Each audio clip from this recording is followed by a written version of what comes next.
Welcome back to our channel, dear viewers. Today, we have an incredibly intriguing topic to discuss, the chilling story of Andrei Chikatilo, also known as the Rostov Ripper. For 14 long years, this notorious serial killer terrorized the Soviet Union, leaving behind a trail of unimaginable horror. Now, you might be wondering, why is this topic so fascinating? Well, my friends, it's not just about the heinous crimes committed by Chikatilo, but also about how he managed to elude capture for such a prolonged period. How did he manage to slip through the fingers of law enforcement time and time again? This is a story that will send shivers down your spine, as we delve deep into the mind of a madman, exploring the twisted psychology behind his actions.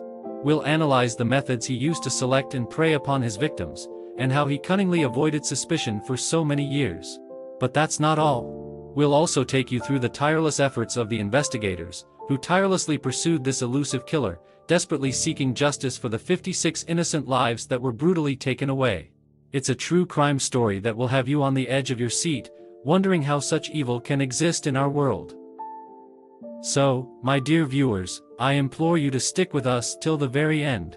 Prepare yourself for a journey into the heart of darkness. Together, we will uncover the chilling secrets of Andrei Chikatilo and explore the haunting legacy he left behind. Before we begin, don't forget to subscribe to our channel, hit that like button, and leave your thoughts in the comments section below. Your support means the world to us, and it helps us bring you more captivating content like this.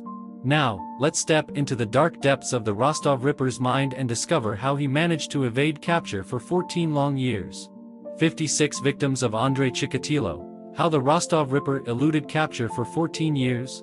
Can you imagine living in constant fear, wondering if the next face you see on the street is a ruthless serial killer? For the residents of Rostov-on-Don, a city in southern Russia, this nightmare became a horrifying reality during the 1970s and 1980s. Andrei Chikatilo, later known as the Rostov Ripper, terrorized the community for over a decade before finally being apprehended in 1990. Chikatilo's killing spree began in 1978 and lasted until his capture in 1990. A former school teacher and family man, Chikatilo presented himself as an ordinary citizen, concealing his dark and sadistic desires from those around him. He preyed on young boys, girls, and women, luring them into isolated areas before subjecting them to unspeakable acts of violence and mutilation. The Rostov Ripper's modus operandi was as disturbing as it was calculated. He would approach his victims, often hitchhikers, promising them something enticing like a job opportunity or a better future. Once he gained their trust, Chikatilo would lead them to a secluded spot, where he could carry out his horrifying acts without interruption. The level of violence inflicted upon his victims was gruesome.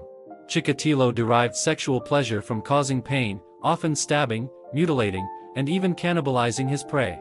His sadistic tendencies knew no bounds, and the sheer brutality of his crimes shocked not only the Rostov community but the entire nation.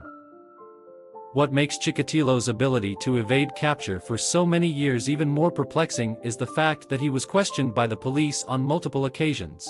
However, he managed to convincingly deny any involvement in the crimes and maintained an outward appearance of innocence. It wasn't until 1990, when a combination of improved forensic techniques, eyewitness testimony, and a little luck came together, that Chikatilo was finally apprehended. During his trial, Chikatilo confessed to a staggering 56 murders, earned him the notorious distinction of being one of the most prolific serial killers in history. His ability to elude capture for such an extended period left investigators and the public in disbelief. How did he manage to outwit the authorities for 14 years? One factor that contributed to Chikatilo's elusiveness was the lack of advanced forensic technology at the time. DNA profiling, which became a crucial tool in later investigations, was still in its infancy during the Rostov Ripper's reign of terror. This made it challenging for investigators to connect the dots and link the crimes to a single perpetrator. Furthermore, the socio-political climate of the Soviet Union during this period played a role in hampering the investigation. The authorities were reluctant to acknowledge the existence of a serial killer, as it could reflect negatively on the state's ability to maintain law and order. This reluctance led to a delay in a coordinated response and hindered the investigation's progress. The Rostov Ripper's cunning and ability to blend into society also contributed to his successful evasion of capture. He presented himself as a mild-mannered, unassuming individual who wouldn't typically arouse suspicion. This allowed him to move freely and continue his reign of terror without raising any red flags. As the bodies continued to pile up and the fear in the community intensified, pressure mounted on the investigators to bring the Rostov Ripper to justice. The breakthrough finally came in 1990 when Chikatilo was caught red-handed, attempting to abduct a young woman.